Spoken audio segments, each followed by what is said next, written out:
Viola Ngeno, mama wa watoto watatu mwenye umri wa miaka 30, anajishughulisha na kilimo cha kahawa pamoja na ufugaji wa kuku, mbuzi, ng'ombe na mifugo wengine. Katika umri wake, Viola amekuwa mfano kwa wengi katika eneo la Kipsitet, kijiji cha Kapkawa katika eneo bunge la Soin.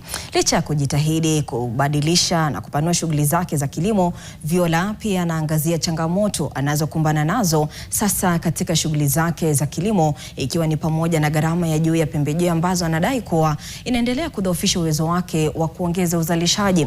Mwanahabari wetu Winnie Chepkemoi na mengi zaidi kutoka kaunti ya Kericho.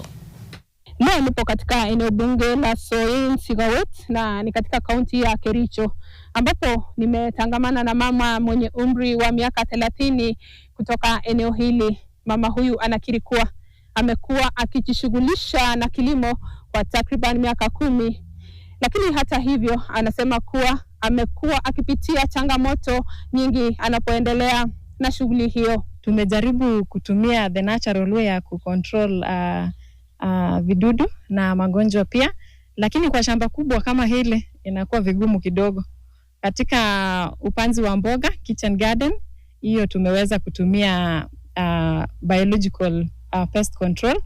Tunatumia biological concoctions ambayo tunatengeneza nyumbani, pia jifu, ile jifu ambayo tunapata kutoka kwenye meko. Hata hivyo, Viola amewahimiza vijana ambao bado wanatafuta ajira kuwa watumie vibande vidogo vya ardhi katika ukulima. Ukulima ni kazi yeyote tu kama kazi yeyote ile, na ni kazi nzuri, maana yake ile pesa ambayo unapata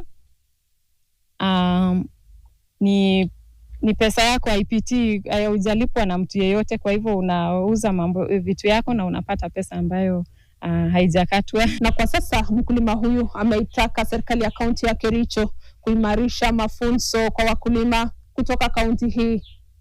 Nikiripotia NTV Mashinani kutoka eneo bunge la Soin Sigawet katika kaunti ya Kericho, langu jina ni Winnie Chepkemoi.